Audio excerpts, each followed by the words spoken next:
Dip शरीफ से जैसे हम निकले ना, सबको प्लान बना क्यों ना हम खबे की झील पर जाएं। तो सबसे हमने पूछा, सब लोग एग्री हो गए, हम निकल पड़े खबे की झील के लिए। हम खबे की झील जैसे पहुंचे ना, तो आगे से बहुत से लड़के आ गए कि हमारी जगह पार्किंग करो, हमारी जगह पार्किंग करो।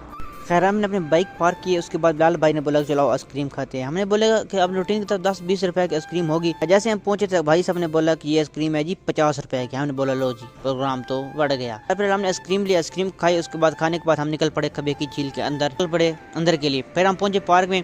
तो सबसे पहले हमने वहाँ पर खाने पीने की चीज़ लेके हम जाकर पहुंचे झील के किनारे पर। वहाँ पर बैठे, हमने बैठ के खाया पिया, खुद भी खाया और मछली को भी खिलाया। फिर उसके बाद इन लोगों का प्लान बन गया कि चलो जी बोट पर सवार होते हैं, चलो झूले लेते हैं। हमने बोला चलो ठीक है देख लो। कहने फिर जोड़ के टिकट लिए हम गए वहाँ पर, लाइफ जैकेट पहनी। उसके बाद बिलाल भाई मेरे मोबाइल गिराने वाले थे, लेकिन अल्लाह का शुक्र है बच गए।